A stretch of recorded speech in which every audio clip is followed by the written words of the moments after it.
أهلين، عليكم السلام ورحمة. كيفك؟ ملهم. الحمد لله. كيف صحتك دكتور نادر؟ الحمد لله بخير، تمام. الحمد لله. الحمد لله. So let's see.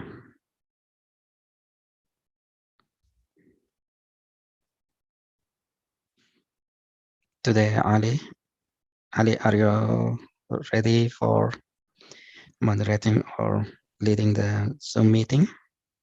Yes, sure. Okay. I'll start if we are all ready. All right. I think we are ready. If everyone is all set, let's start. Thank you so much. Okay. Can I share my screen? Yes. Okay.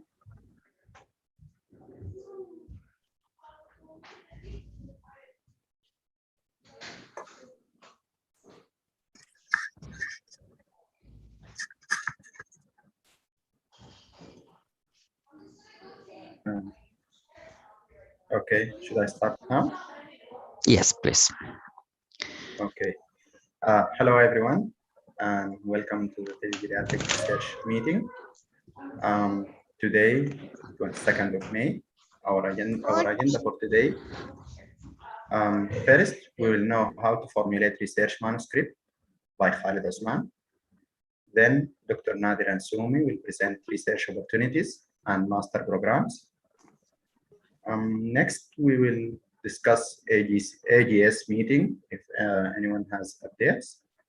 And also we will discuss suggestions for next meetings. And finally, the graduation ceremony. So, Khalid Osman, if you are ready, you can start your presentation. Thank you. Yes, of course. Thank you, Ali.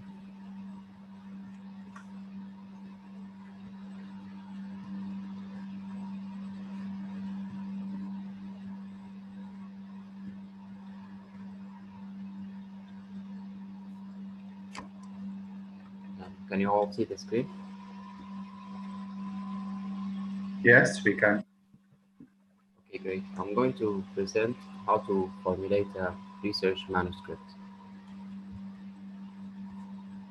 First, a bit of history regarding the standard design we have today. The peer review process originated in England and France approximately 300 years ago.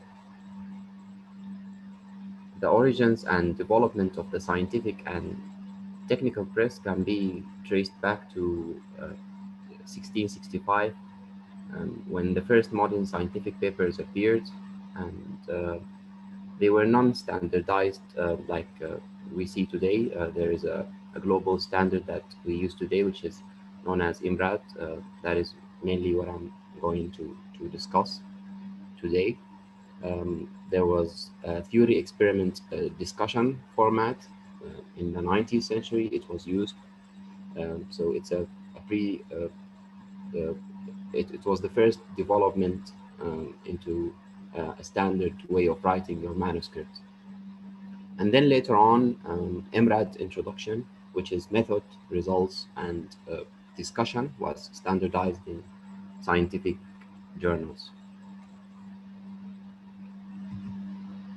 Currently, there are often slight variations from one journal's format to another, but every journal has instructions to authors available on the website, and it is crucial that authors download and comply with them.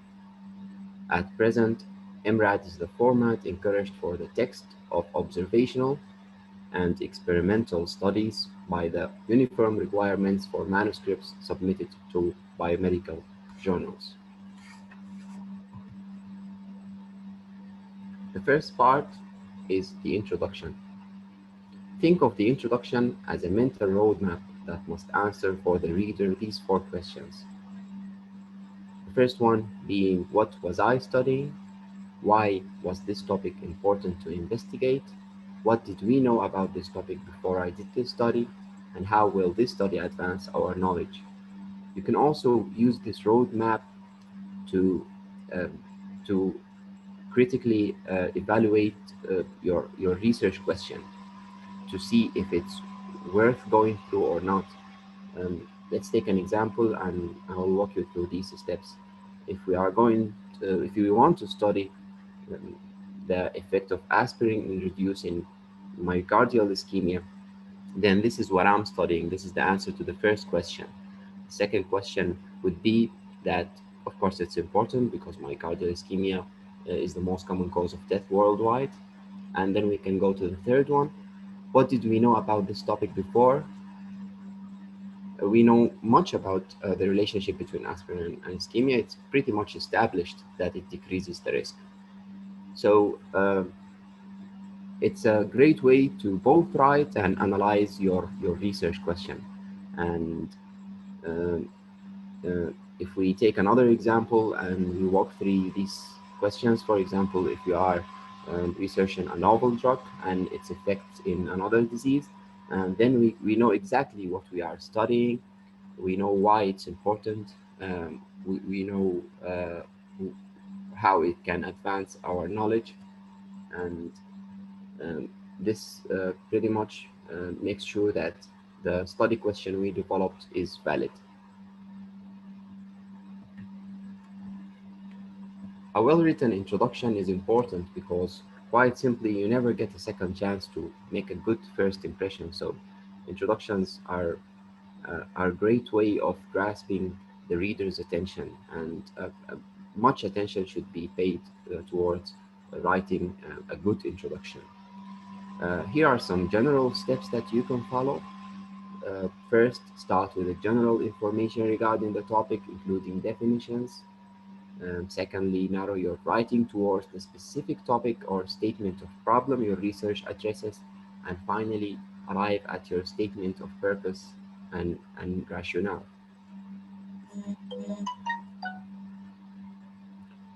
The narrative flow is a great way to use while writing your introduction. Your introduction should clearly identify the subject area of interest. It's a simple strategy to follow, which is using keywords from your title in the first few sentences of the introduction, as this will help to focus your introduction on the topic and at the appropriate level. It also ensures that you get the primary subject matter quickly without losing focus. Then establish context by providing a brief and balanced review of the published literature that is available on the subject. It's a key to summarize what is already known about the topic, but it should be an overview of the topic, but not an exact literature review, but you should provide an overview of the topic so the reader can know exactly where the science is at regarding your research question. The third one is to clearly state the hypothesis that you investigated. When you are first learning to write in this format, it's preferable to use a past statement like the purpose of this study was to examine the relationship between A and B, or we investigated um, a certain dilemma. You can use the past sentence here to clearly state the hypothesis that you investigated. And then, why did you choose this kind of research study or design? You should provide a clear statement of the rationale for your approach to the problem studied. This will usually follow your statement of purpose in the last paragraph of the introduction.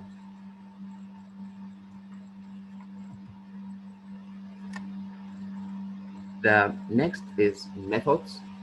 The method section structure should uh, describe the materials used in the study, explain how the materials were prepared for the study, describe the research protocol, explain how measurements were made and what calculations were performed, and also state which statistical tests were done to analyze the data. So you should describe all the methods you used and also the materials. Once all elements of the methods section are written, Subsequent drafts should focus on how to present those elements as clearly and logically as possible.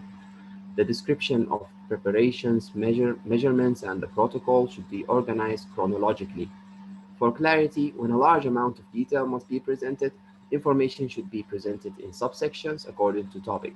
Material in each section should be organized by topic from most to least important, so your methods section can be in the form of subheadings and subsections and not just all the text put together.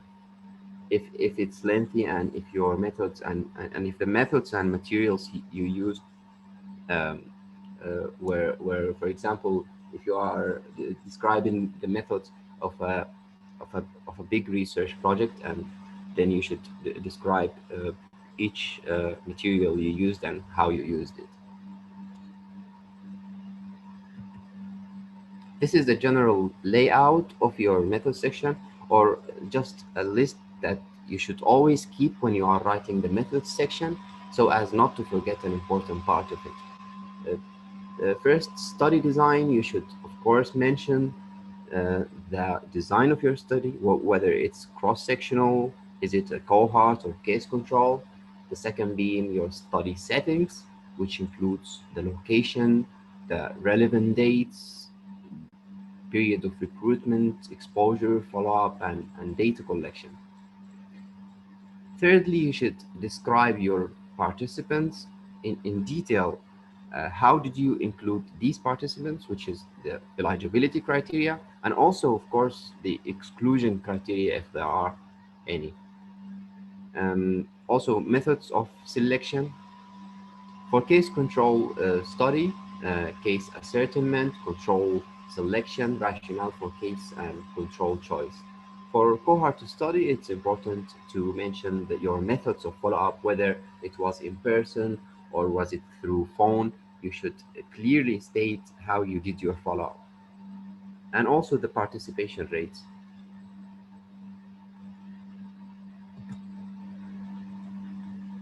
Variables, you should define outcome, exposure, potential confounders, and effect modifiers, your data source, measurement, data collection, lab methods, and you should provide details regarding the source of data and methods of assessment. You should address bias, describe any efforts to address potential sources of bias, and finally, you should, of course, clearly state your study size. So this is a very useful list that you should always use when you are writing your methods section so as not to forget any part of it.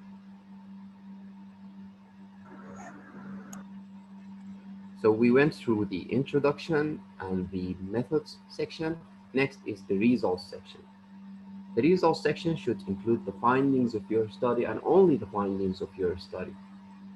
So in the results section, you do not go and mention how another study find it something, or you should not mention your personal interpretation. You should keep it just objective. No room for subjectivity when writing the results section. The findings include data presented in tables, charts, graphs, and other figures. It may be placed among research text or on a separate page. A contextual analysis of this data, explaining its meaning in sentence form. Report on data collection, recruitment, and/or participants. Data that corresponds to the central research question or questions. And secondary findings like secondary outcomes, or if you did a subgroup analysis or anything else that is truly relevant to the research question, but you must always adhere to the research question.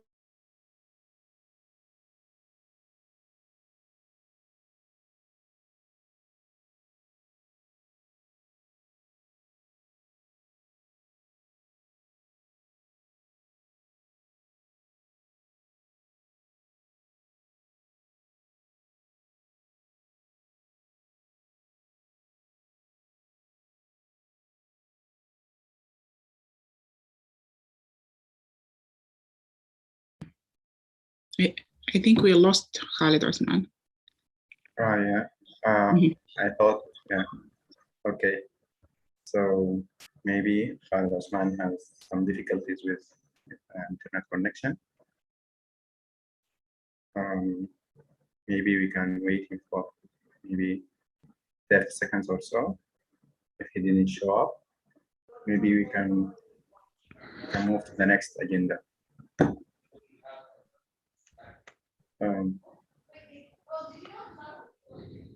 I didn't not find him connected. Okay.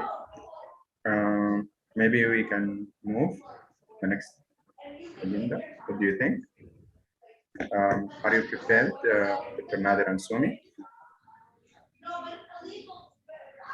Oh yeah. Okay, then. Sumi, you wanna go ahead and I will follow? Okay. Okay, then. Maybe when Khalid can reach out to us, we can go back to the first topic. Okay, thank you. Ali, can you make me co-host so I want to share my screen? Oh, sure. Okay. Just a minute. I don't know if I'm allowed to make it. Okay. Sumi, you are a co-host already, I think. Oh, okay. Yes.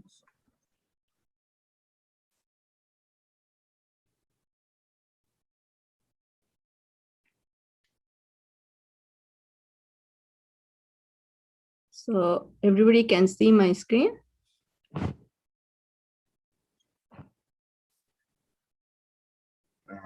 Yes, we can. Okay. All right. So the next agenda was like me and Dr. Nadir was discussed a couple days ago that while we are waiting for residency and how can we improve our CV. So one thing, and also probably, something that will be good for our residency at the same time, it will open for some other job opportunities. So while we were thinking that, as all of you know, probably, Sarah might not know probably, but I am enrolled already in this program. So this is the Masters of Science in Global Health program at Michigan State University. So it is completely online. When I joined, it's supposed to be, once in a month in person, but due to pandemic and all that, it is now completely, the program is online. So anyone can do from anywhere, any places. And as far as I know, there are some multiple international students as well from different countries, such as like Ghana and Syria and some other places, Australia, New Zealand, something like that. And this program, one advantage is like you don't need to take GRE if you basically is FMG certified. I do not know for the other people because, when I applied, these will over your GRE. So you don't need to take any GRE.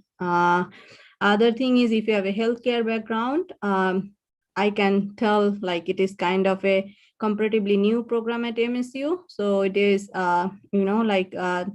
there is no point here. I cannot see that you will not be accepted. So there is a good chance that you will be accepted. And so this is the program. If anyone need, I can send you the email, the link and all that. So the program's divided into two categories. One is like, it's like a graduate certificate program and master's program. So graduate certificate is like 9 credit hour. So what does that mean is you have to do 3 semesters in order to finish this graduate certificate. So 3 semester means you can finish it in 3 months. 1 semester, like let's say in fall or summer or like, winter, whenever they offer. But at the same time, you can finish it in like whatever your comfortability, such as myself, as I'm working and I have family. So I'm just taking one course at a time, like at every 3 credit hour, one course equal to 3 credit hour. So basically, in order to get graduate certificate, you have to finish 3 course, which is equal to 9 credit hours. So 3 course, you will get a graduate certificate. And after that, if you want to like go forward for master's program. So after that, you can transfer your credits towards master's program. So master's program is basically 27 credit hours, but there is a one capstone project, which includes like three credit hours. So basically it is 30 credit hours. So if you enroll yourself as a full-time student, you can finish it in 9 months. But if you want to do it like a part-time, one semester, one course, then you can like, I think the flexibility is like you can, as long as you finish it in 5 years, that is acceptable. And even you can do it like while you are doing residency or whatnot, something like that, whatever comforts you. This is one, like two categories. So what I did, I first actually applied for graduate certificate, because when I applied, I wasn't sure that I want to do masters, or I want to see the program a little bit, and how it goes, and is it manageable, like while managing all these things like applications for residency and some other research things and all that. But I can tell you it is manageable, and it is interesting at some points, because we have some aspects of global health, like I would say like some kind of experience, so which is interesting, like per se, like it's a history of global health, and like global burden of disease. Like, so we are basically learning like how excuse me, like how like tropical disease, or like how zoonotic diseases are spreading, what are the new zoonotic disease, and how we can prevent that, and how we can prevent like emergence or re-emergence of new disease such as COVID. It was a brand new disease. So also like Nipah virus back in, like, I think 2013 or something, and then there is like H1N1, and then other viruses outbreak, like all those things, and also like history of like Spanish flu, and like those are how we eradicate polio, and what we can do if any other new epidemic arise, something like that. So this is like overall. And also you're gonna if you want, you can participate, or you can conduct a independent research project with any of the faculty at MSU. As long as that faculty and like in the MSU, we can do any kind of research project with him or her. So that is one thing. And also there is another option that if you want to have a opportunity to, like, if you want to explore a different countries, like such as, I think at this point they have like Nepal, like Malawi, and like 4 different countries, even like Dominus Republican, Mexico, like 4 countries. Like you can, because of the COVID, it was just frozen, but it's currently open now. So you can have with the faculty of MSU, you can go there abroad for like 3 weeks or something. You can understand their healthcare, and you can write a manuscript or even a paper like abstract or something, that what's the difference between American healthcare system versus other international healthcare system. If you want, even if you like see, like I have a interest to conduct a research project with Bangladesh in refugee healthcare, refugee mental health, because as Bangladesh, there are lots of refugee migrated from Burma, like Myanmar recently, and they are having lots of different kinds of health issues. And so I have desire to do that, and which is accepted if I want to do that, but I just stopped because of this pandemic. But when it is over, if I want to, I can do. So this is like different types of opportunities. And what are the opportunities for the job perspective? So there are like 2, this is comparatively new program, as I said, but you will be as their student, you will be actually connected with the all global health program, and there are multiple things you can attend virtually. Most of the things now are virtually. And also like it's the World Global Health Program you will be affiliated with. It is automatic, and you can attend all of these virtual programs, and I think in future also in person. And what I understood, there are so much opportunities from after finishing this global health, in case if you want to consider with your residency or alone with your residency. So with the residency, without the residency, there are some pathway. So you can like go to a CDC or even WHO, those type of career if you want to work for them. Or there are some other global health program where there are multiple university which is affiliated with global health program. So you can join as a faculty for those program, or you can join as a researcher for those program if you want to. So far, this is what it is here. If you have any questions, I just, will open for the question probably because I think I talk too much. Thank you so much, Sumi. So this is really great. And I'd like to thank Khalid also for the presentation. So basically, what Sumi was telling is if you can do something while you are waiting for the residency application. So the application process will start in September. In March, you will find out the results, and in June, July, you're going to start the residency. So we are talking about 1 year waiting time from now until next residency start point. So if you have the energy or interest, you can at least start by taking one class in whatever area you will be interested in. Sumi selected the global health, talked about the program with MSU. You can approach other certificates, other certificate programs, different ones, but as she was already in the system, she knows some. So if you have a question, you can ask her, but at least you can put your foot in the door, as I say. If you can join, take one class and see how it goes. And if you are not interested in that, you don't want to go all the way, you can switch that to Master of Public Health, let's say, or certificate in different things. But at least you will be active student. This will open the door for you. One, in the meantime, while you are doing the study, you can get connection with MSU. Let's say if you join MSU or University of Michigan, or in case of Khalid, I think he joined Harvard.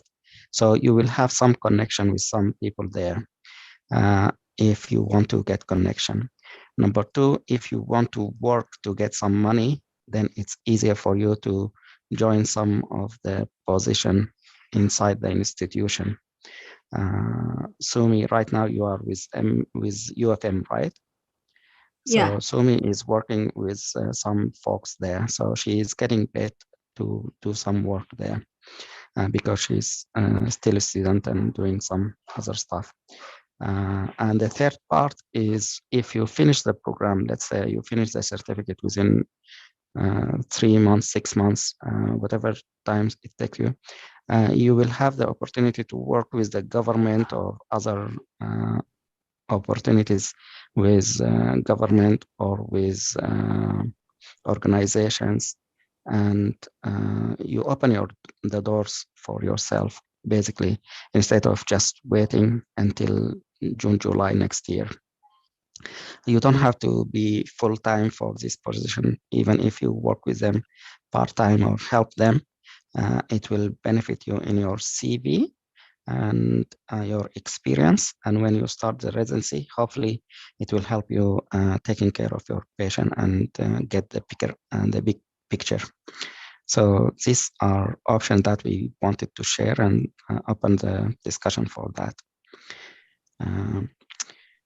That's about the opportunity or thinking out of the box.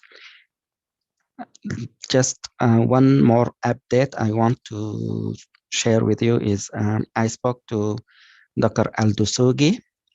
He is an endocrinologist at MSU, Michigan State, and he was willing to help us and collaborate with us. So he mentioned that he has 2 studies now he's doing at the endocrine clinic. He will talk about one of them, this Tuesday in the grand round, if you have time.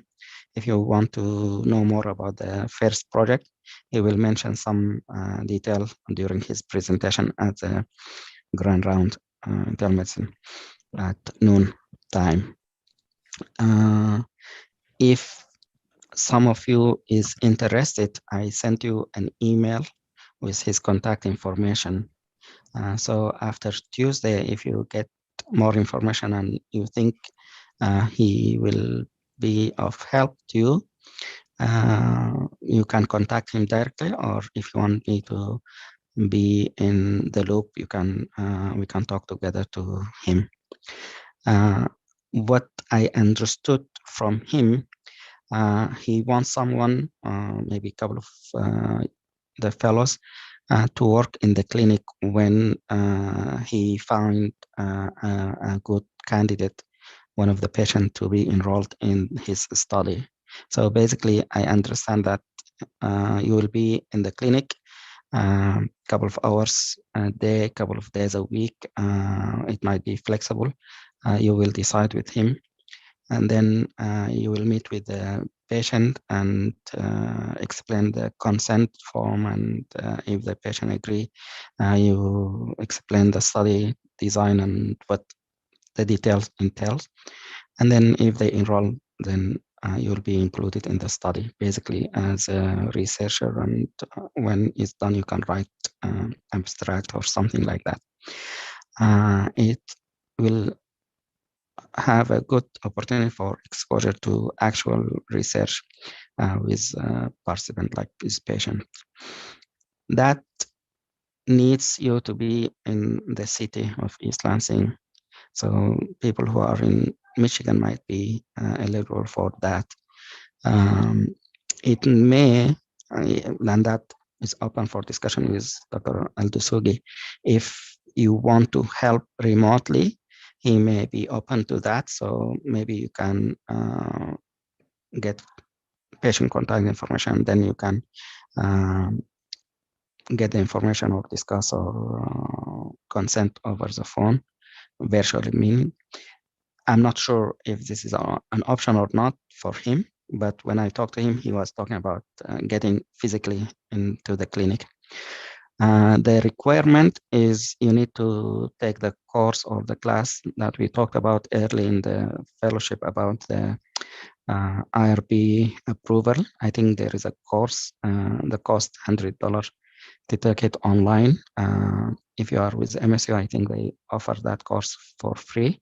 But basically, is any research involved human, you need to take a class about or course about human safety and HIPAA regulation, something like that. So this is required for you to participate with him, basically, in his team. If you have question, also let me know. Send me an email or call me. I'll be happy to give more information if I have more information. Or you have the contact. I send it by email to all of you. Thank you.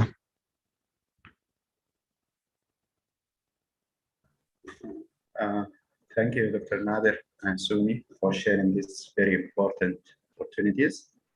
I think it's very helpful, as Dr. Nader said, and help improve your CV among others, as being said.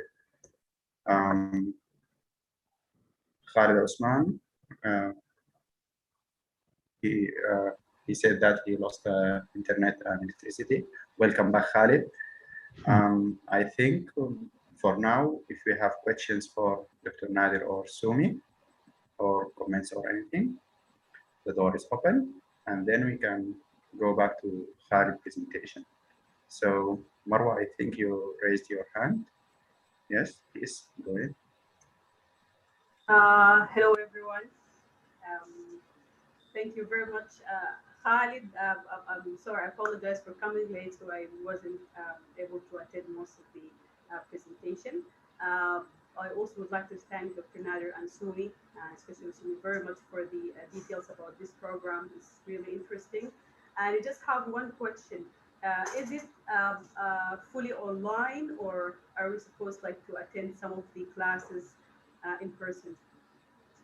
I think because this is going to be a great opportunity, even if not for me, maybe I can recommend to some colleagues or friends who are planning to apply for residency. This is really a great thing to consider. Thank you very much. Yeah, Marwa, thank you for your question. Yeah, it's completely online, and there is two girls who did this course. I mean, who is still enrolled. They one of them is Maryland, and another one is New York, and both of them actually match this year. One is internal medicine, another one is family medicine, and so both of them are still in the program. But they took the graduate certificate, as I told you, because they are done for 9 credit hour. So they are thinking, I talked to them personally because as you know, that was my intention, like how this degree helped them to get residency. That's why and basically we have like still like 3 student from same background like me, and one of them basically ophthalmologist, I mean practicing ophthalmologist at US. So you know, so it's completely online. You can do from anywhere. I mean, anyone can do from anywhere, and even like not the person does not necessarily need to be even US. But you know, the international. The only thing is I think the tuition is very high because of you are not a US citizen or out of state tuition you have to pay. That's the only difference it will happen. Other than you can do it from anywhere, everywhere. Is that? That's perfect. Thank you very much. Mm-hmm. That's great. Thank you. And if you have any Sorry, other Sumi. sorry. Yeah. Yes, go on. Marwa, if you have any other question or something, you can email me. So, you know, I can direct it to the director. She is very, you know, willing to talk to anyone. If like, sometimes, you know, they have like financial, things like which is very important for this program. So they're very open and they try to help any of the student. Like, what I'm trying to say is like, you know, some student probably working full time and you know, like not able to pay the tuition like you know, at a time. So if they need help like that, so this program also allow like different kind of options for that, as this is a very flexible program and basically based on the, like I think the program is based and suitable program for the physician. So they are very flexible and they'll help for that financial assistance. Thank you. I will definitely send you any questions if I find someone interested in the thing. Thank you. Thank you both, Marwan and Sumi. Can you talk more, Sumi, about the tuition fees? What are the difference about U.S. citizen and non-U.S. citizen? I don't get the difference. Okay. So Ali, like when you are a US citizen and or you have a green card or something like, you know, like, so that means you will be considered, you will not be considered as an international student. So you will be considered as a domestic student, first of all. And then second of all, you are living in Michigan or you are not living in Michigan. If you are living in Michigan, you will be considered is something called in-state tuition. So you are studying in Michigan and also you are studying in Michigan State University, right? So that means you will be considered as in-state tuition. And if you are not staying in Michigan, but however, you are a US citizen, so then you have to pay the out of state tuition. So basically the whole idea is there is a difference in the tuition fees. In-state tuition fee is little bit less than the out of state tuition. And same thing like international student, I think tuition fee is little bit higher, or like, you know, like it will be considered their currency, something like that in compared to domestic students. So why that? Because, you know, as I'm living in Michigan, I'm paying some tax for Michigan, right? So the whole idea is like, that's why the in-state tuition is little bit less than the out of state tuition. So the whole thing will difference only for the tuition, but it's not a like a whole lot. And you can get the financial assistance and all that. And if I think even if you are international student and if you are enrolled in a or if you are working in a university outside of United States, your university can also help you. They have collaboration, something like that. I heard, because I do not know those part too much because I'm not fall into that category, right? But I attended their those meetings and all that. So what I understood, they have some collaboration with different African countries and Asian countries, and they have multiple students from Asia and Africa. So they are very flexible with that. That's all I can tell you. Well, thank you for your clarification. I think Azza has a question or comment. Please go ahead, Azza. Yes, thank you, Sumi, very much. Thank you, Dr. Nader, for the opportunities. And thank you, Khalid, for the presentation. My question is for Sumi. I'm, for one, is interested in the program. And I would like to know if how to apply and the application process, and is there any deadline? And I understand it starts in the fall. So I would like to know more about that. And I think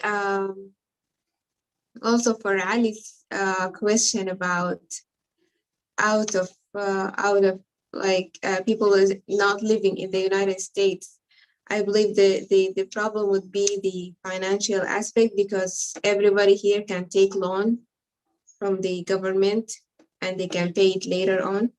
But Sumi mentioned that there is people from another countries and maybe they have something else they can do. But thank you very much. So I would like just to know more about the application process. Thank you.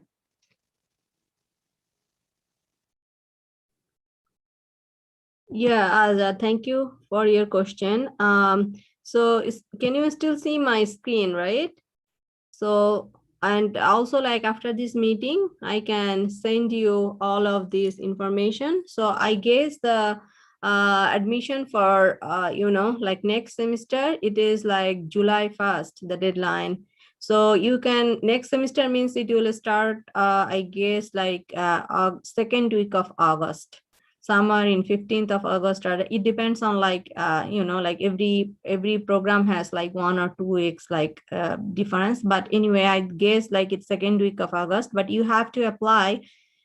First, you have to apply through like, it's a graduate school, Michigan State University graduate school. So that means like it's the graduate school for every program. So that's like a basic information and a basic application.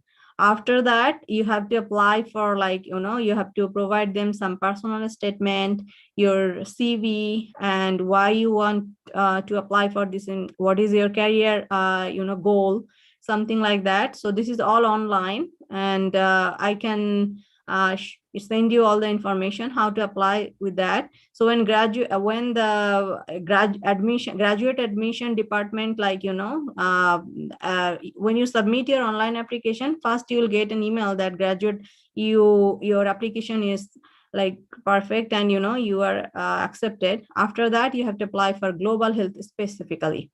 So basically, you have to go for the graduate certificate followed by global health. But another thing is like before they secure your admission, they have to verify your credential. Like same thing, like as we take USMLE, the CFMG verified our credential from our home country's certificate and university, those things. So that was a problem for me because I applied last year, and it was exactly the pandemic season, because the pandemic started in March 15th. So, I applied in, I think, March 30th or something, and they keep on emailing my university back home. They did not contact at all because as I'm not sure about Sudan, but of course, like my university, wherever I studied, they do not check email like here. So I had to talk to them from the graduate school, because global health, they accepted me, but the graduate school has some rules, so they have to follow that protocol.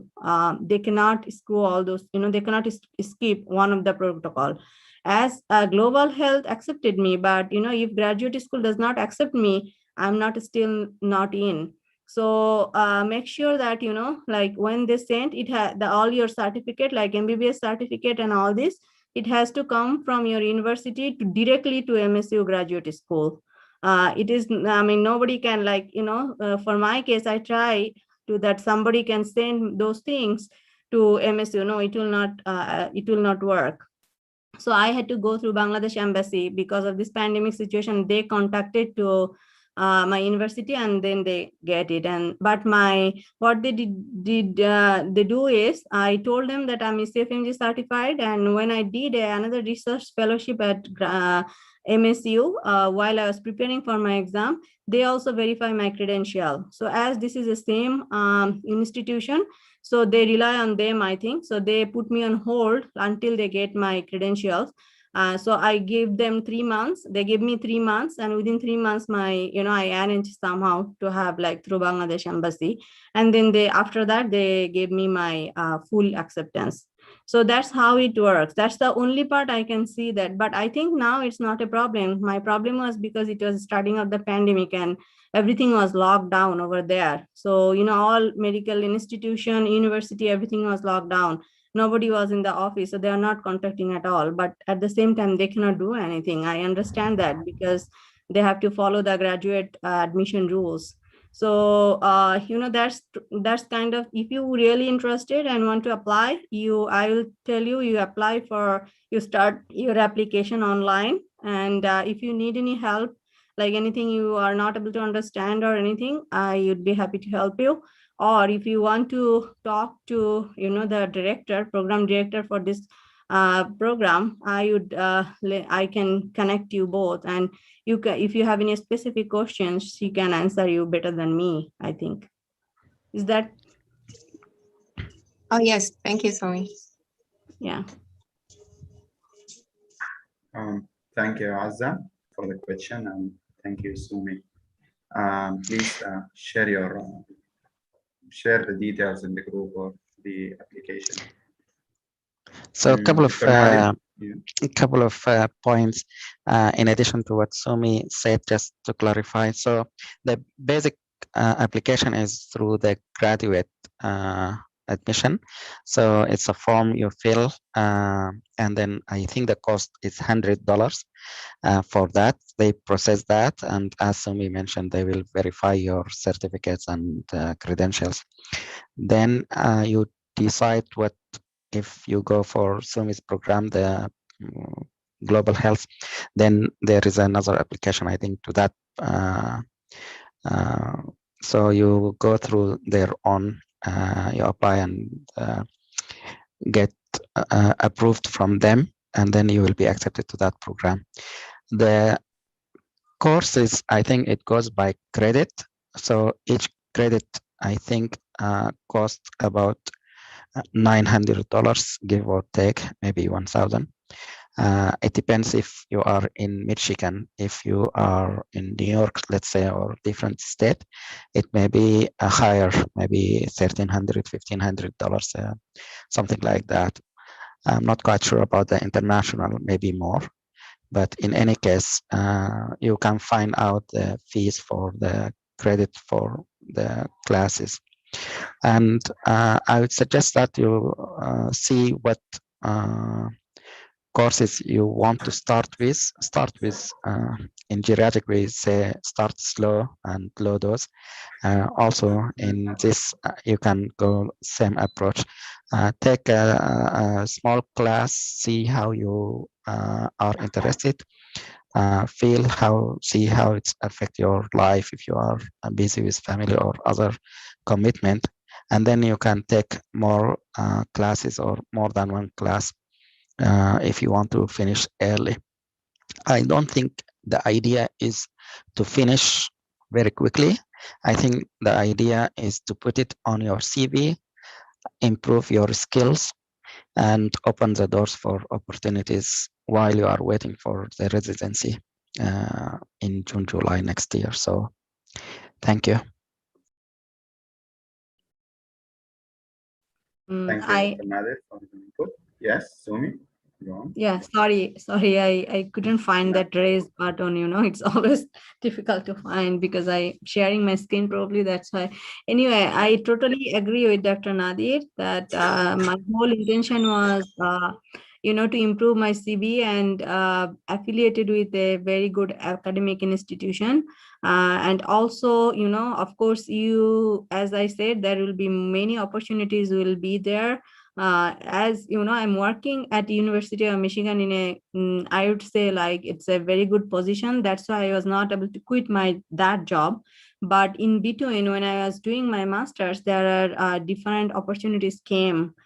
So, as I'm doing a full-time job, it's very hard to, like do other research project math than and at the same time, in addition to I'm doing a master's also, there's also every week there will be some curriculums, there will be some assignments, some quizzes, all that. But I would say if anybody only wanted to do this and after completing even one course or like 2 courses, you will have multiple opportunities to multiple research opportunities, multiple other opportunities. Even another good thing is this is a comparatively new program. So, they will be recruiting some research faculty for this program because it's growing now. So, they are getting more students and students. So I guess they prefer the people who have medical background. There are some people over there, like, students, and they have different multiple background, like of course, public health, and then economics, and then veterinary physician, and even law. So, like people have different things. So, but I think they prefer if you have a medical background. So, if you can finish this course and, if you can join as a research faculty at MSU, I think you have a very good chance for residency and beyond. So that's another important thing I forgot to mention. I think so many people raise hand. Oh, go ahead, Ali. Yes. Thank you, Sumi. I think Lubaba raised her hand first, and then we'll go to Sarah. So go on, Lubaba. Yes. Hello, everyone, and thank you, Khalid, for the presentation, and Dr. Nader and Somi for the information you shared. It's very valuable. I just want to share my experience. I recently graduated from a master's degree from George Washington University. It is similar. It was an online program, 36 hours credit. So, and it is 2 years actually. Thank you. So I feel like, yeah, all of the information you shared is really beneficial and is really helpful in the application for residency application. Actually, the difference that I noticed in fellowships without residency in the country. I do have my colleague now. She's doing residency, and she started with me this master's. She was lucky enough to be working on research while we're applying for the residency, and I think that helped her very much.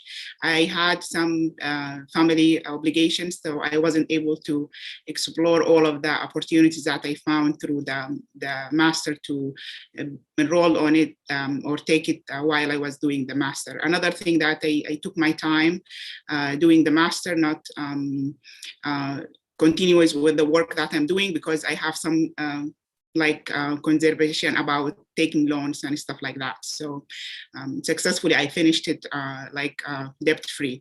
So the other thing that I want to share is applying for fellowships without residency in the States. Previously, I received 2 offers. Based on that, I had an experience overseas. In addition, they considered master's degree as, they will consider you as an exceptional applicant. So, and they use this with argument for the graduate medical education to approve the position for the fellowship. So this is another thing that we can think about for all of us, like old grads, and we haven't get to residency yet. So it's really beneficial, and I think you will benefit a lot from doing that. I'm happy to share the link for GW. I do have someone I know that they has been accepted, and is starting now the master. And I know some of the people, I think 2 of them did the clinical and translation research elsewhere in other universities, and they did fellowships, and then they are now doing residency. So it's really helpful and beneficial. So go ahead if you get the chance to do it. I think one thing Ali mentioned about international students, I think they will consider you as, they will need you to do English exam as one of the requirements, since you're not in a country that speaks English. What other things, as Somi mentioned, just like to verify your credentials as well. So it's going to be, those are the 2 other recommendations, but GRE is not required. So I'll share the link, and whoever wants to try and apply or more information, I'm happy to help. I do have one question for Dr. Nader regarding the studies with Dr. Adbusugi. I'm excited to attend the grand round this Tuesday and learn more, but I'm just wondering, is it for geriatric population only, or internal medicine in general, like patients for his studies? That's a very good question. Very good question. Tell you the truth, I didn't ask him about the details. I just was opening the dialogue for collaboration, and he mentioned these 2 opportunities. He didn't give me the details. I know it might involve diabetic patients, maybe some new medication. I'm not sure about the details, but he will when you attend the grand round, he will give more information. And feel free if you want to ask during that also. Thank you. But I agree with you. Thank you for sharing your experience, Lubaba. And for those who are in the US and you are interested, you don't have to come to MSU. You can apply virtually for this year, at least until things settle down. But also you can think about other institutions in your area. If there are other opportunities or big universities like top 10, also think about that.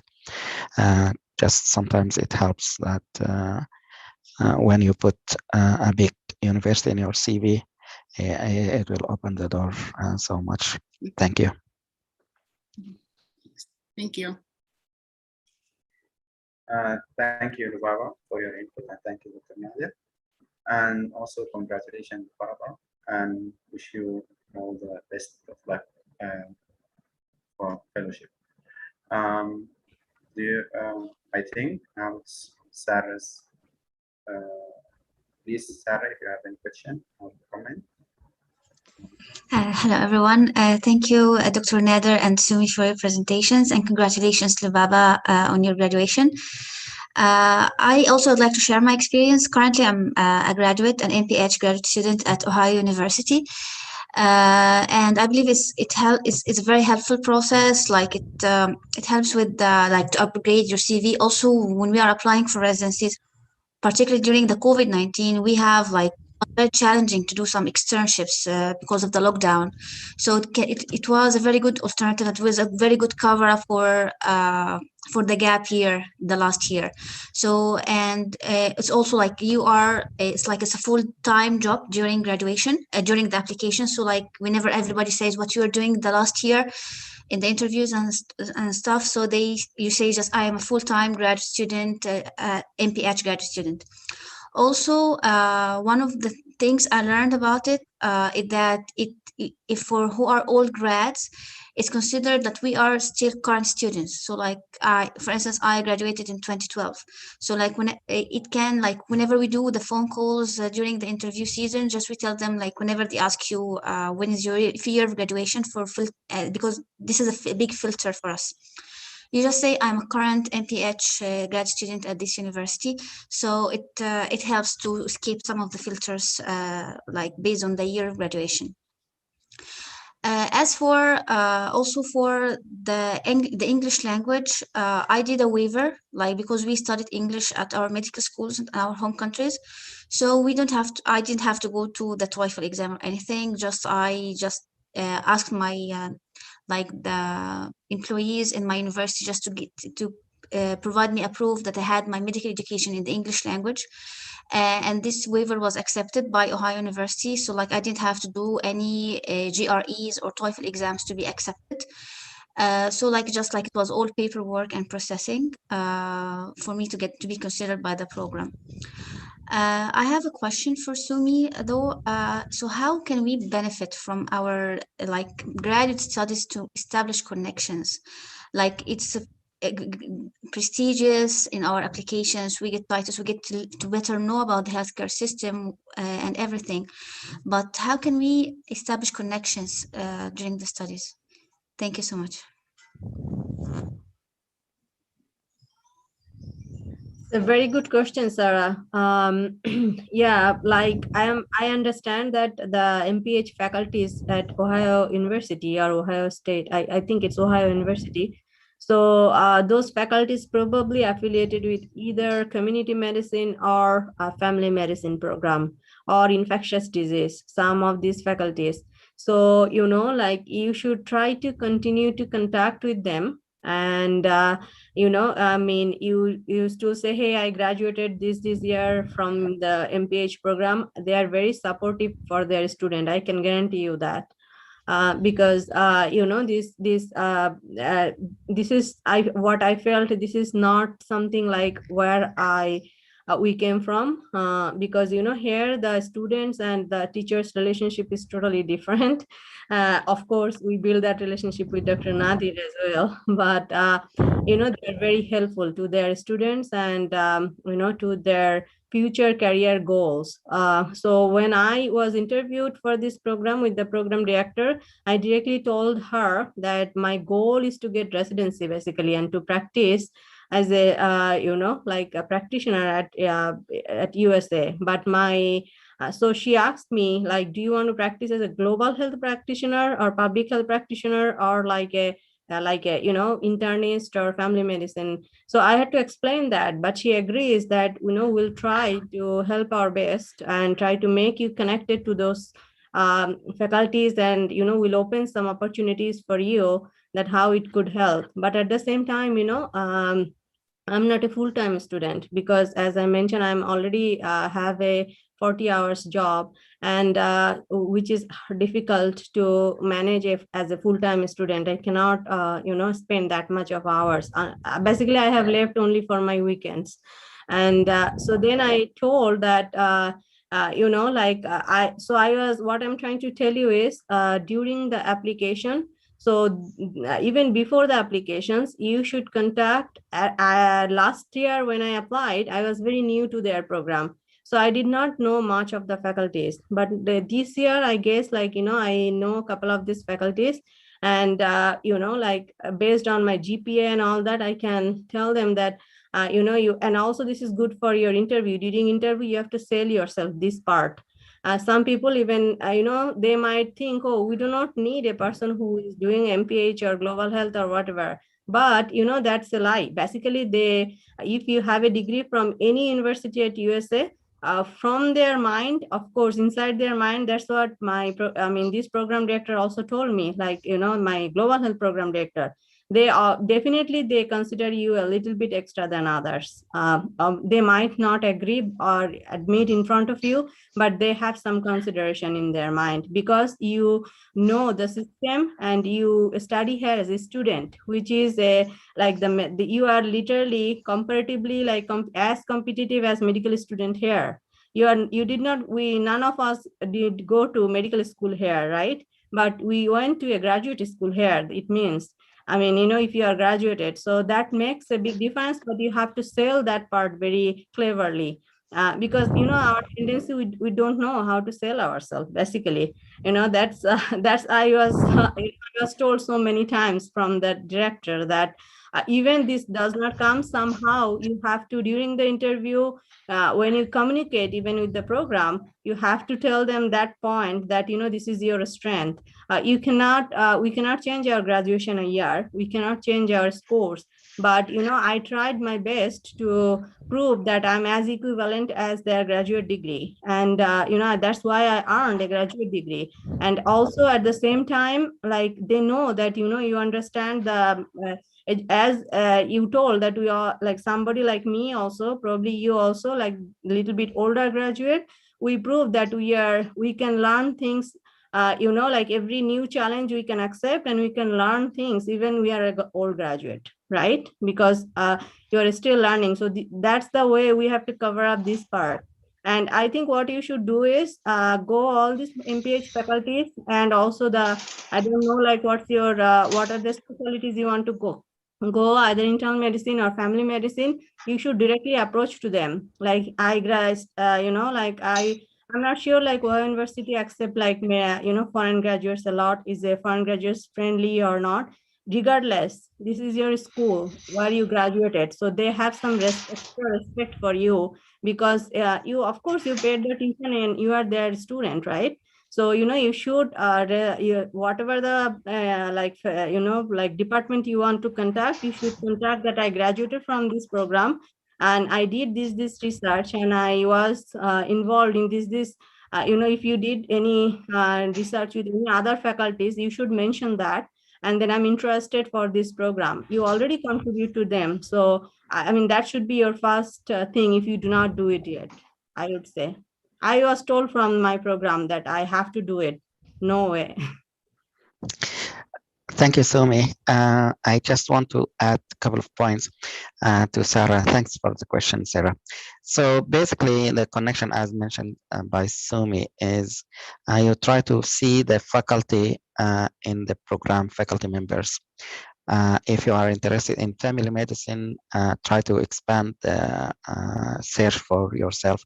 Ask about who are involved, which one is important or has some roles in the residency, and try to contact them, see what they are doing, and try to see if you are interested in some of the things that they are doing, and tell them that I'm a student at this, I'm doing this, and I'm interested in working with you on whatever project, some sort of that, just to let them know that you are a good candidate for the program, and they can push for your application from inside. This is one thing. When you are trying to get connection, be smart about which one of the faculty, read about them, see their CV, their interest, and so forth. So you will get in contact with them. The other part is when you want to work with someone of the faculty, try to see if they have well known in the field. Let's say, at the example I'm saying, Dr. Dusugi, he is in endocrine and he is interested in diabetes. So if your interest down the road is in endocrine and diabetes, then he will be a very good candidate if you are at MSU. In Ohio, for instance, Sarah, you can see what's your area of interest and see who's a top person in that area. And then when you contact them, see what they are doing, what they are offering, what they are, if they are interested in research, contact them as far as tell them I'm a student doing this, and then I'm interested in joining you in your whatever projects, so that they know you, and at the end they can write you recommendation letter. So there are more than one option for you when you get contact. The third option is the way Mulham, I think, can, or he raised his hand, is to see if they can, from the program inside, they can look at your CV before you send your application. Right now, let's say you can send an email saying that, hey, I'm graduated with this, I'm certified with this, and now I'm a student at this, and I'm willing to start filling a gap in your program. Some programs will have vacancy unintentioned or for some visa reason or for some personal family reason, they will have some opening. So you can approach that also using some of the contact approach. But thank you. I think Mulham is raising his hand. So Thank you, Dr. Nader. Thank you, Sumi. I appreciate that. Thank you, Sarah, for raising the question and for sharing your experience. And thank you to Nader and Sumi for your input. Now, Mulham, you have a question or comments. Thank you, Ali. First, I would like to thank Dr. Nader and Sumi for the great points they mentioned and the opportunity that they provided. Is something that's, if it will help us, that's definitely really big. And also we can share the information to everyone because it's really an amazing opportunity. Thank you for that and the experiences you mentioned, Dr. Nader, as well, Sumi. And first, I would like to also thank or congratulate Lubaba. Mashallah, she just graduated. This is a really amazing thing. And also hopefully for Sarah soon. That's also amazing. That's what she's doing right now. Best of luck. Inshallah, soon it will happen for everyone. And as Dr. Nader just mentioned, I just remembered I didn't send the email about the messages that I had sent to the programs. I'm sorry about that. So I'll be preparing it, inshallah, today and sending it to the group, as well as prepare slides so that I'll have it towards the group here. So it's in the Telegeriatric program. So the slides, so I think it's very crucial because that's the best way to cross the filters very early. So it helped me a lot. Resulted in a really good number of interviews against because of the red flags. We all have red flags. We want to get a good number of interviews and to match. So this is one thing, inshallah, it will work for all of us. Inshallah, I'll be sending the emails today. Good luck, everyone. And thank you for giving me this opportunity. Thank you.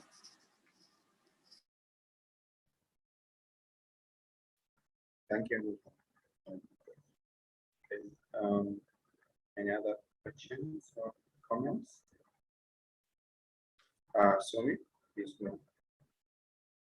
Yeah, thank you, Mulham, and congratulations, Luaba. I don't know. I think Luaba hide from us because she does not want to give any treat. That's why. Anyway, congratulations.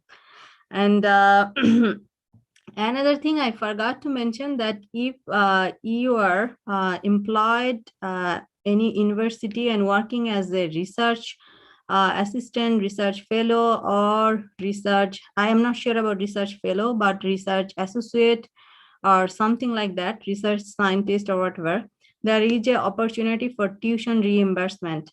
What does that mean is, for my instances, like I work for University of Michigan. So if you work for them at least 1 year, so they have a program, like they have to support their employee to advance their career. So when I apply for master's, that means like I'm trying to advance my career. So as it is an academic university, they will support you some of the tuition reimbursement. Mean if you can show them that I'm applying for this program and then I accept it, and they will pay some of your tuition fees.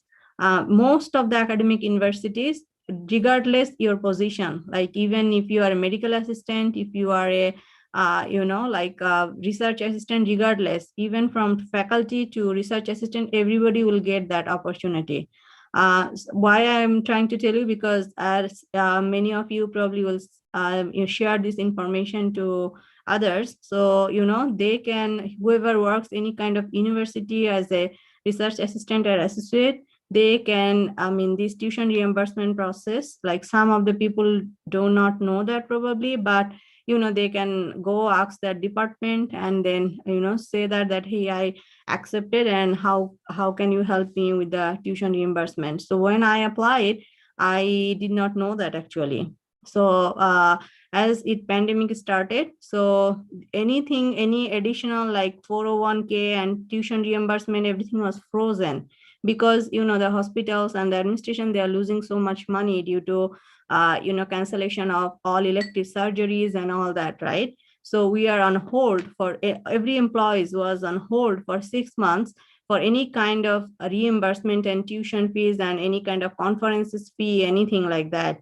But it restarted again since this March. So what happened for me is, so they want to see my transcript, like how did I do, so as it is academic university, I told, so it is always better to keep that GPA good. I am sure that, any of us can do that. So if your GPA is good, it is considered as a scholarship.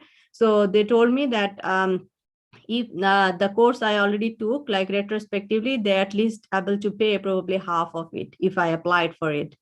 So I have to look for it, but this is another option. Whoever is, I guess Aja is also working as a research associate or something for a year, so you should consider that one too. So there are like multiple opportunities, multiple things, it's not just about the tuition, not just about the money, although if you have to pay some of it, I think it's worth it for our application for our future. Thank you.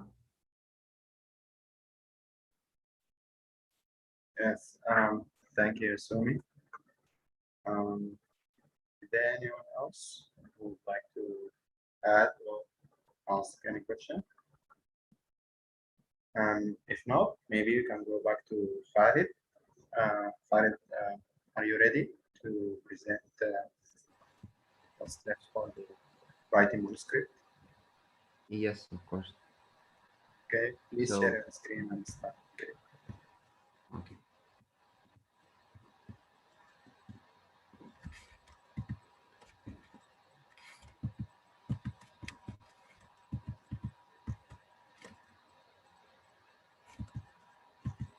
So I think earlier I stopped in the method section, not to reiterate what I already mentioned. Then I will continue with the results section. The results section should include the findings of your study only, and the findings, and only it should only include the findings of your study, which includes data presented in tables, charts, graphs, and other figures, a contextual analysis of this data explaining its meaning in sentence form, a report on data collection, recruitment, and/or participants, and data that corresponds to the central research question. You can also here write your secondary findings, including secondary outcomes or subgroup analysis. If the scope of the study is broad or has many variables, or if the methodology used is a wide range of different results, you should only state the results that are most relevant to the research question. So you're not going to write any result you have found during your research. You will only stick to the results that answer your research question. And if you have any other data that you gathered during this research or that was yielded because of this research, you can discuss it in the discussion section. So the results should always be narrow, scoped, and adhering to the research question.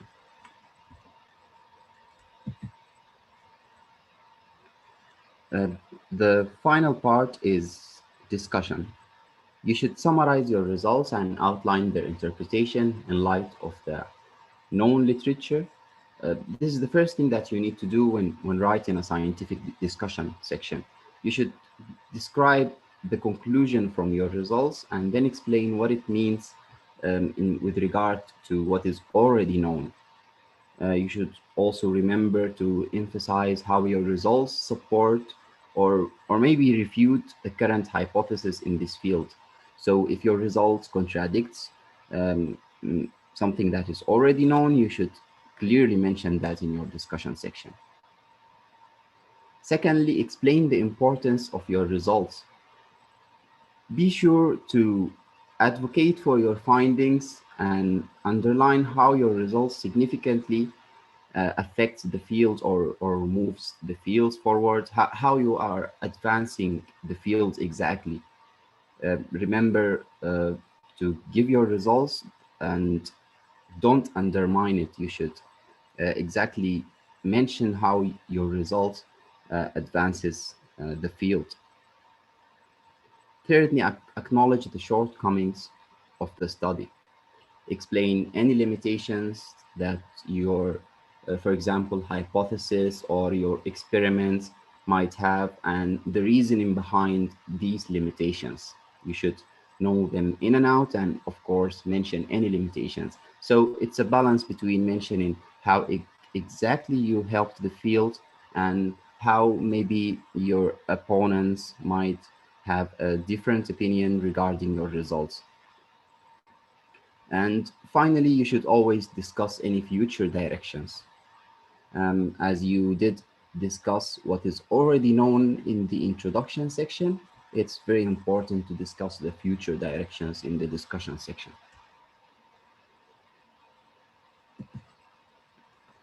Here's a list of don'ts. Don't reiterate your results. Don't overinterpret your findings, and don't introduce a new piece of data. This is a comparison between the results section and the discussion section. While the results section answers what, the discussion section answers so what, and it's just an explanation of your research. You don't just lay out your results again in the discussion section. Instead, you explain your results. You describe the experiments completed before the paper was written in the results section, while you summarize and interpret the significance of the main findings of your study. You state the results, but do not interpret them. As I've said, the results section should always remain objective, while in the discussion section, you interpret the results, but do not restate it. Include only the data which will be relevant to the discussion section. And of course, as I've mentioned, don't introduce any new results in the discussion section. So don't make statements your results cannot support. Any sentence you write in your discussion section should have an evidence that is clearly stated in the results section. I know there is a room for subjectivity when you are writing your discussion section, but that should not make you discuss findings that you haven't found it yourself. Use the simple past tense when you are writing your results section, and use both the past and the present tense as required in the discussion section. You can include non-textual elements such as tables, figures, and images in the results section, but you only use text when you are writing your discussion. So this is a brief overview of the differences between the results section and the discussion section. Finally, the order in which you write. I know I've discussed the order in which the sections is written in a manuscript, but the order in which you write it might be different. So this is a question for all of you who worked on a manuscript. Can you describe in which order you wrote your paper?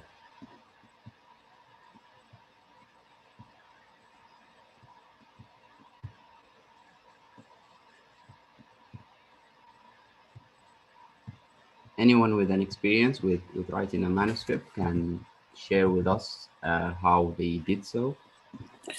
Okay, yeah. So in my project, I started with first the introduction or the title first, and then the introduction, methodology, results, and I didn't have a discussion location there in the abstract, and then the ending with the references at the end. Okay, great. You can use this format I found, and they say that it's helpful. I found it in multiple websites. They say that you can start with your methods and then the results, then the introduction, discussion, and finally the abstract. But while you are doing your experiments and or collecting your data, which most probably takes the most amount of time than writing the actual manuscript, you can start with the introduction, discussion, and abstract. These can be written first as you are doing your experiments and collecting the results. And then you can write your methods and results, of course, while the results would be after you've interpreted your data. So this is a helpful order in which you can write the manuscript.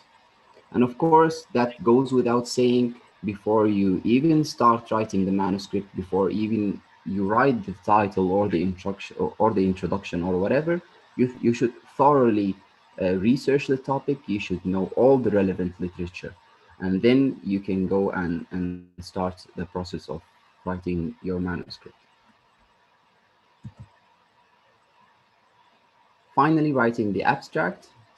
State the principal objectives and scope of the investigation, describe methods employed, summarize the results, state principal conclusions, provide a balanced summary of what was done and found, avoid too much background or methods information. As a general rule, abstracts should usually be 200 to 400 words, so it should remain short, concise, and to the point. Thank you. If you have any questions, please feel free to ask. Thank you, Khalid, for presenting this very important topic. Um, I think we have been through this presentation before, but I think uh, now how our view changed over the past year when we have the first presentation at the beginning and now. So thank you, Khalid. I have a question. Actually, I'll start by myself since I'm the moderator. How can you write the discussion before knowing the results of your experiment? Thank you. Thank you. Yes, we did discuss this topic before. I volunteered to do it because I needed to learn about it more than anything else. So in the discussion, it's not just your results, it's how what your results mean. So you know if your results are positive or negative or whatever the outcome measure is, you know you should know beforehand what it means, so you can actually start writing the discussion before getting the results. I know you wouldn't have a final version, of course, but you can write a first draft. Okay, thank you, Khalid. I think Mulham has a question for you. Please. Yeah. So I don't have a question, frankly, for Khalid, but I want just to say a couple of points. I really want to thank him for the presentation. And as Ali mentioned, this is a review of what was mentioned before, and it's a really good review to refresh and to see where we have reached and apply that in the future. So I want to say that first, the way you presented the slides was really a good transition. It was really good. Unfortunately, there was a break in between, but I think because we already have gone through this process before, so it was an easy transition. It wasn't like we stopped, we didn't understand. No, actually, it was a transition that went really well. You started with the history of it. That was really good. And you mentioned that IRAD, which you mentioned the abbreviation, which is introduction, methods, and results and discussion. And then they can vary from one to another based on the journal itself. That's important. So you had a transition there and mentioned the importance of each. And you gave examples of what are the introductions and what are the things we need to think of. And then the results, the author process, discussions. I really like that you explained it in a clear way. And so you were interested in it, so you made it interesting for us as well. And that is something was very clear. And thank you for that. And yeah, your choice of words, very impressive, really. And thank you for having us enjoy it, because it was very enjoyable. Thank you. Thank you so much, Mulham, about your feedback. It's very valuable. I did learn a bit while I'm doing this. So yeah, thank you very much. Thank you, Khalid, and thank you, Mulham. And I want just to add a couple of things. Last week, Marwa shared some link about how to write And I think these are like short videos about the basics of writing. One thing is, as you mentioned, Khalid, and the way you write the manuscript might be different from one person to another, from one style to another, but all they come to the same basics. One of the things when you are writing, you should focus on what you want to write about and try to focus on the key concept things and what you want to convey out of the results that you did. Let's say you are doing participant research or something. Think about discussing that in a very simple way with someone in front of you. What exactly you want to, the message that you want to convey, that the concepts, and this will help you in your discussion, what you want to get out of the paper, basically. Then if you want to write the introduction, as you mentioned, Khalid, you want to get the reader attention and at the same time give them some background information so they will be ready for you when you are going to tell them about your discussion part. They will be accepting what you want to convey, the message. Then the details comes in the method section and the results section, which can be done later. So if you think about your abstract or manuscript, for instance, in my example, when I wrote the last manuscript, we worked as a team. I started with the introduction. So I wrote some details about what the idea, what we are doing, and then what the background, why there is a gap. Usually there is a gap, and what documents or information that to document there is a gap. And then the last sentence is catching what we are trying to do, basically. So you put it in 4, maybe 5 or 3 subtopics in the introduction where you want to catch the attention and get some background information so that the reader will be introduced to the topic that you are talking about and be interested in the methods, results. In the meantime, after you did that, while you are getting your results and discussion or analysis, you will have the idea about the discussion part and you will be working on that. One thing all of us should think about is you're gonna write and rewrite. So don't think about perfection from the start. Write as much as you can in simple format. Don't worry about the grammar, don't worry about the details of the English language as part of the first version or draft. Think about the concepts that you want to put in, and then in the next iteration or the third iteration, clean your sentences to the ability that you have as far as English language and grammar and so forth.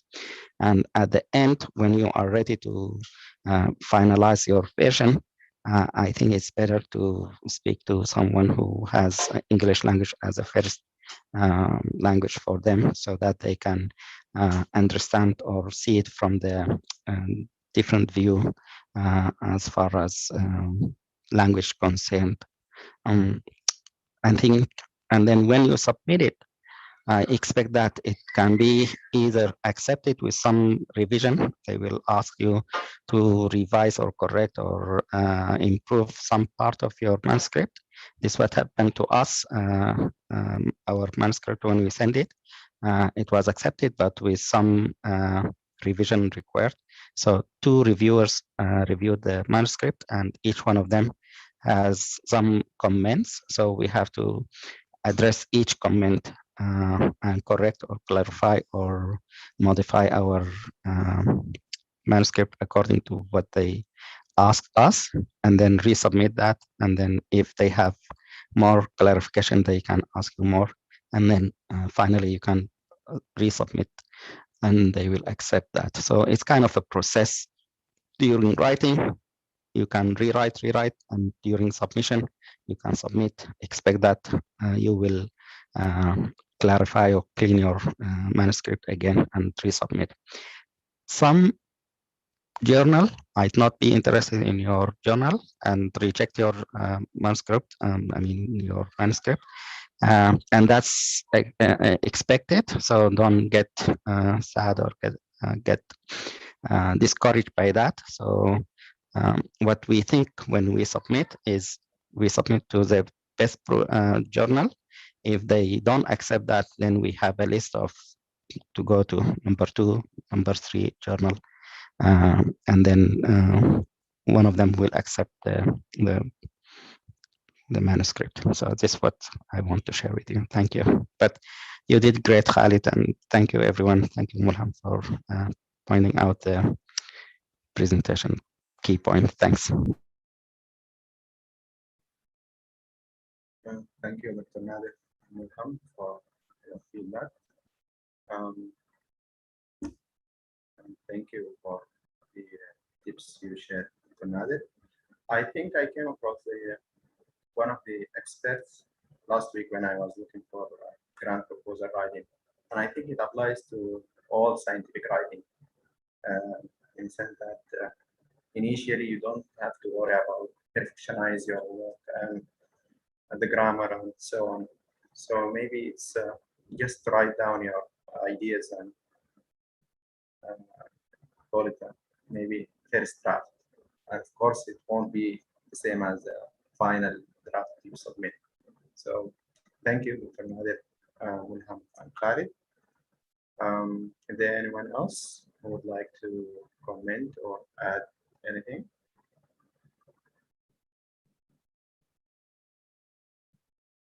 I don't see any raised hands. Okay, so maybe we move to the next agenda. AGS meeting. So if anyone has the opportunity to maybe attend any presentation or have any additions or comments for the AGS virtual meeting?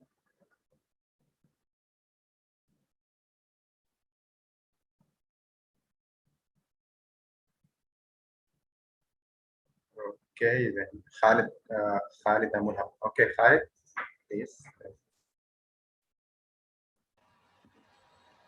Yes, I've attended a couple of video abstracts.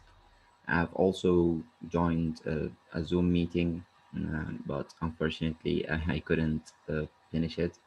I just wanted to say that I I used the AGS platform to network and search for um, physicians in the US who might be of help for me, of course, because I'm applying to the match this year. They have an interesting program which is called the mentorship program. You register. It's just a format, a form that you fill with your name and what are you looking forward and so on, and then you go to the directory. You can see all the physicians who are in the AGS community and you can connect with them. I sent to 3 physicians. One of them replied, an associate professor of internal medicine in a university program. She was very helpful. She replied and she accepted me as a mentee, and she sent me an email to do a virtual meeting in June. I don't know exactly what is she's going to provide to me to help in the match, but I think it's a great opportunity to use, and even you can send direct messages to physicians in the AGS asking for help or for whatever you need.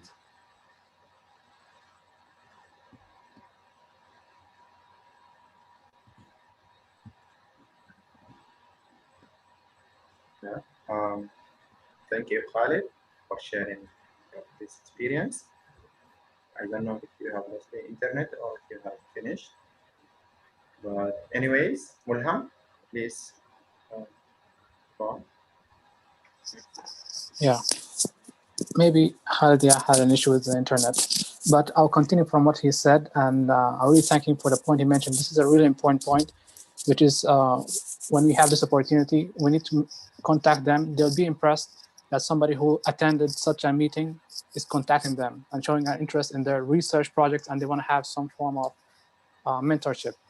So yeah, I did that before in a different membership. I mentioned that before. It really helped me a lot, and I hope Khalid is here to listen to this point, because the next meeting when he will be having that, usually the first meeting, my experience with one of my mentors was, first they would ask you, what do you want to know? So you need to have been prepared all the questions that you have in your mind about the process of residency. And beyond that, what can I do to change my application based on my experience? So before the meeting, probably they would ask about your CV so that they can analyze who you are and to provide you a positive feedback and let you know exactly what are the areas which are really concerning for our program and how you can change that based on multiple factors. So I had my everything ready, questions ready, and I went there. So I think Khalid should do that. And everyone here, if you have the opportunity to send emails, please send as much as you can, maybe 3, 5 more. And then you would have a couple of mentors. If you have one, it's sufficient so that you can contact them.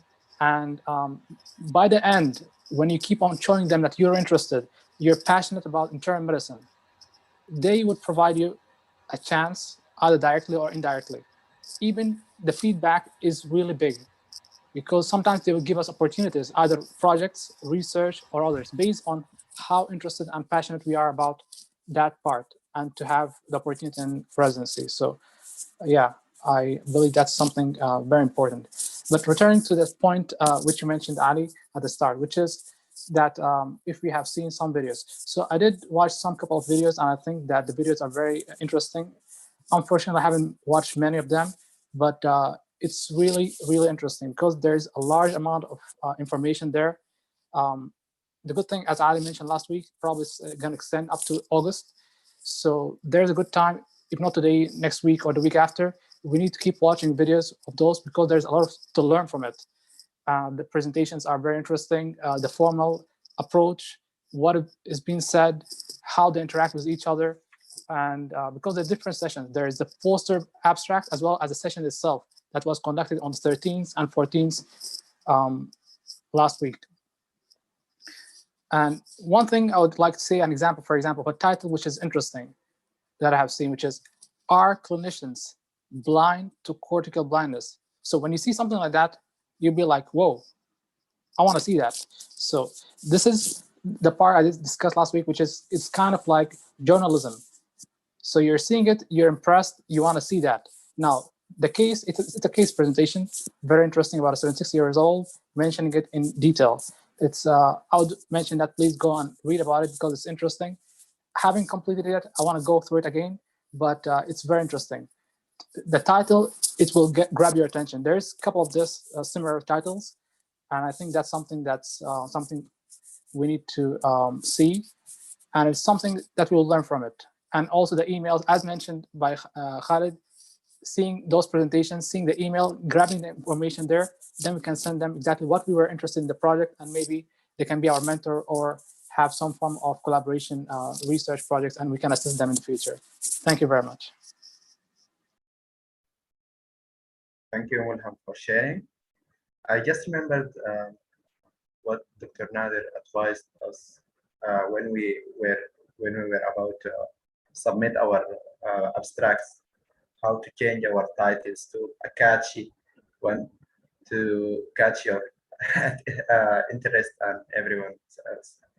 So now I can relate somehow when I see these topics and these titles in the abstract. Okay.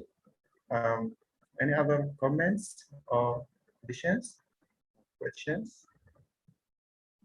Or maybe we can move to the next agenda.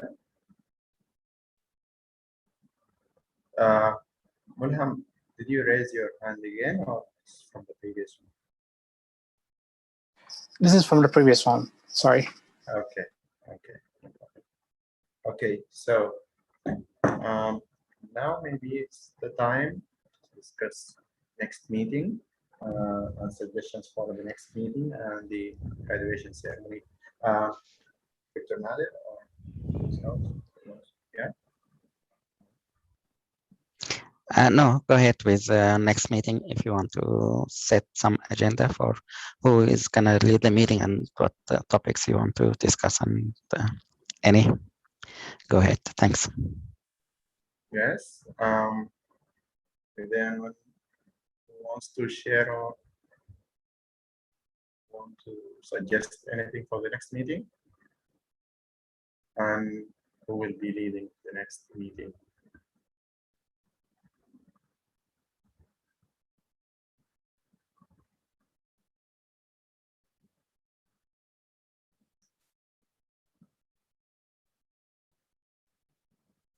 So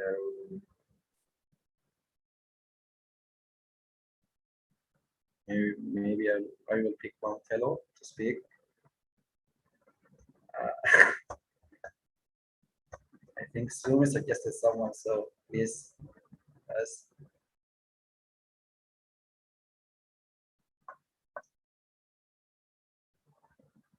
So just to let Sarah, because she joined later, the idea here is to lead the meeting. Basically, we set the agenda for next meeting, and as did Ali, you start with setting the agenda for the meeting, what the goals or what's gonna happen. You go over them, and then let's say first section, usually there is some type of educational session, 15, 20 minutes, 30 minutes. Could be another one about tools that we can use, let's say SPSS for analysis or tables or graphs or something. And then we can talk about another part like what are the projects that we are doing or anticipating that in the future we will do, or in the past we did with the results like the AGS posters. And then if we have additional information that we want to share later, and then we will set up the agenda for the meeting afterwards, what Ali is doing now. So these are the process for the meeting.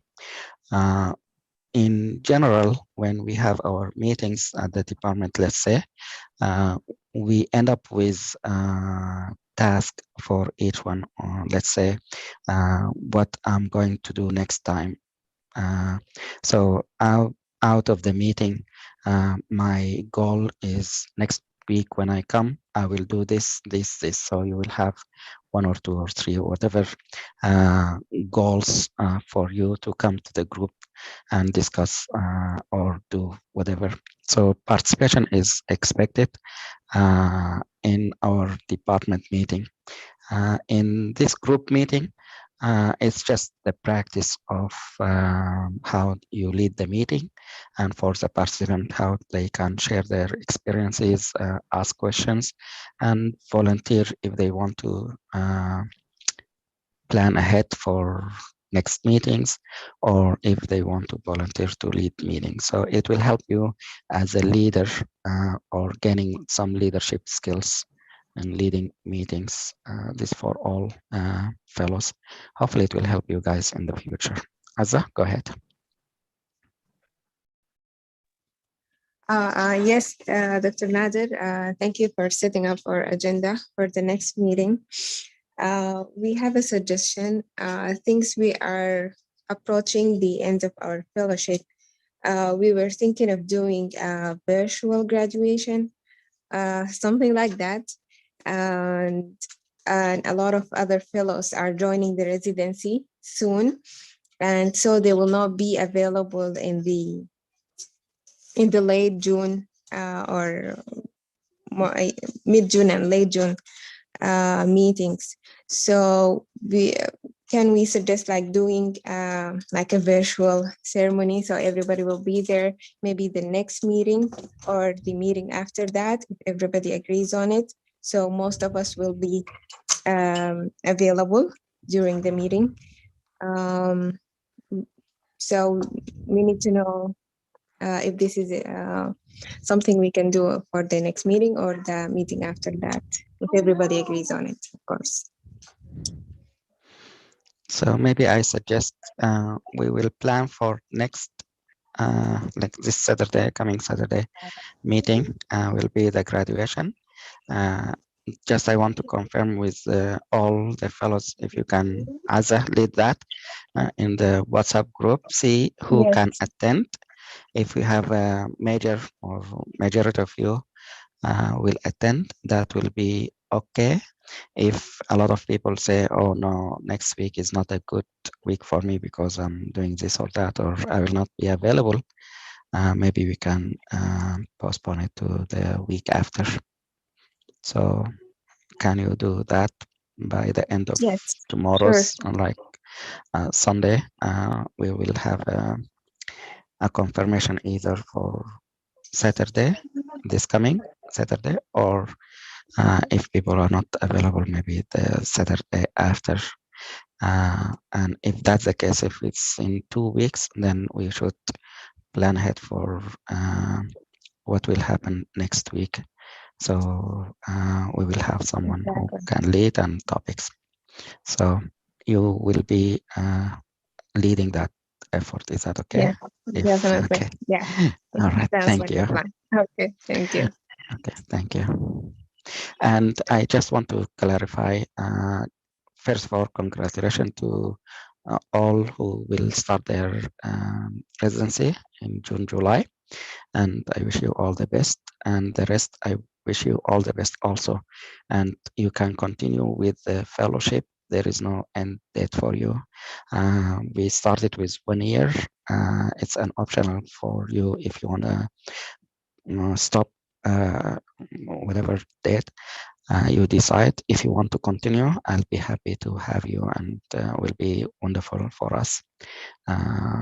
So, and we will get more new faces in the coming weeks to join the program also. Thank you. Thank you, Dr. Nader.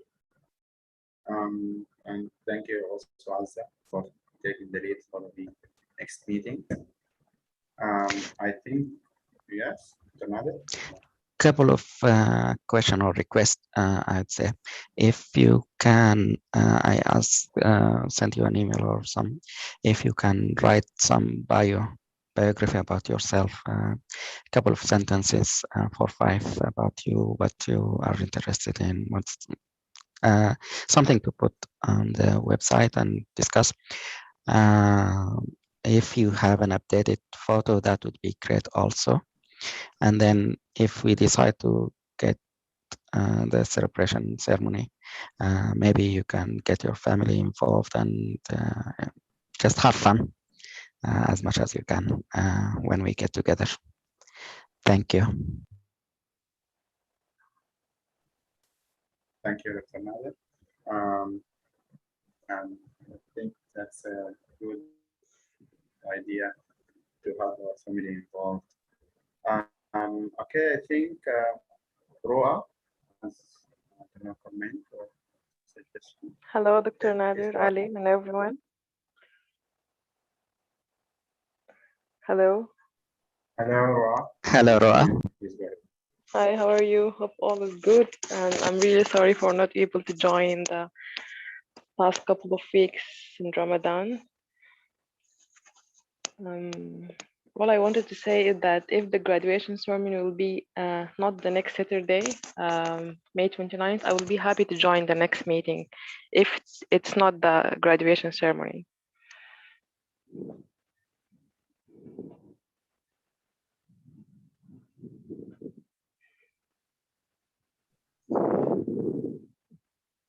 Hello. Yeah, we hear you. You hear me? Yeah, we do hear you.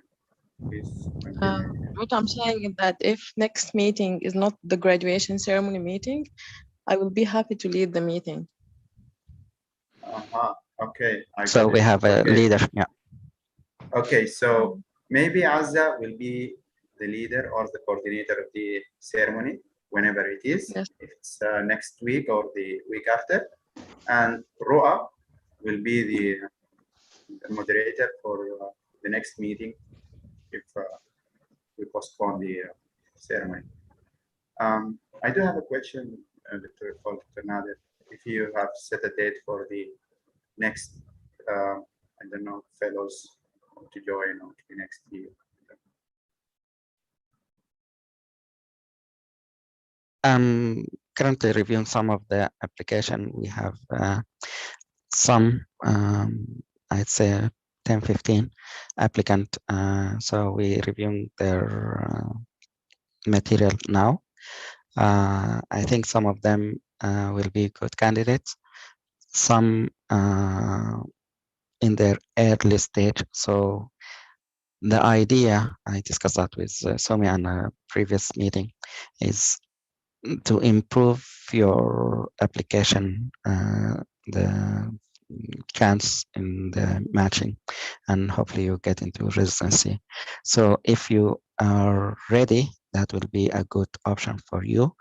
Or if you already applied in the past, you already have the steps and SFMG, and you know the process for ERAS, then it will also just improve your application, kind of this fellowship. Hopefully it will help everyone. Some of the candidates that applied now, they either passed step 1 only, or maybe step 1 and preparing for step 2, kind of early stage, and they did not apply. The benefit for them, I would say, is kind of less likely to be fruitful. I would encourage them to focus on the grades. So if they want to take the step 2, let's say, they focus on getting a higher score better than doing a research and getting bad score, because even with research, their chances will be limited when they have low score when they apply. Nevertheless, I'm still thinking of getting them involved somehow to get them rolling in the process. Maybe give them a small part, not a big part for fellowship. So we're still in the process of getting this application approved for the next year. A long answer for a simple question. Thank you for clarifying that. Thank you, much appreciated. Okay. Do we have anything else? Any other questions? Any other comments or suggestions?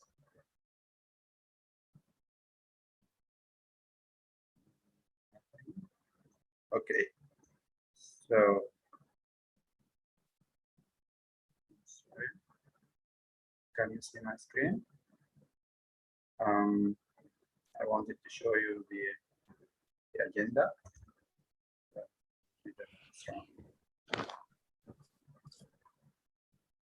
Anyways, so to summarize this meeting, first, Khalid Osman presented how to formulate the research manuscript using the MRAD, and told us many tips what to do and what to avoid. And also Dr. Nader and Sumi. Okay. I'm sorry. Let me fill the app.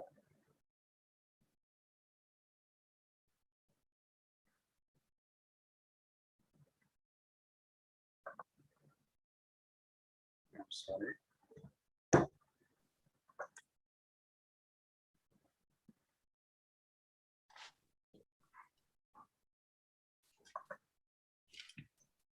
So, as I have said, Khalid Osman presented, and also Dr. Nader and Sumi talked about how to find the research opportunity and master program in MSU and other programs. Dr. Nader also mentioned an endocrine research opportunity.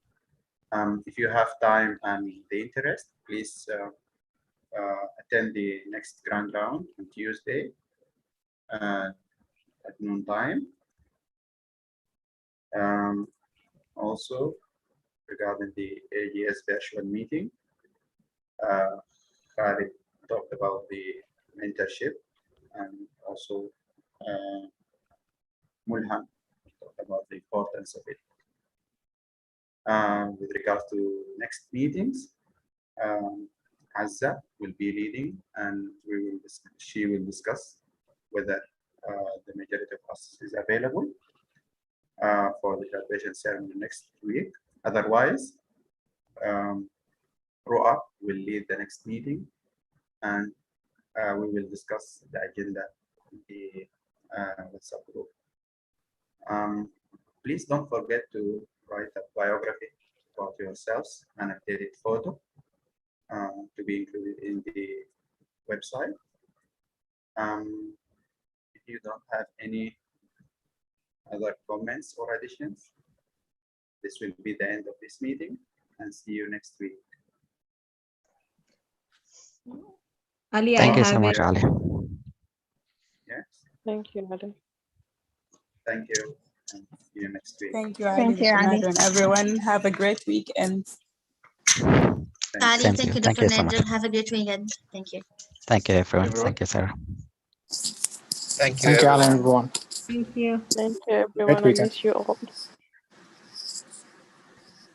Bye. Bye. Thank you. Thank you, Dr. Nader, and have a great day. Okay. You too. Have a great one. Wonderful night.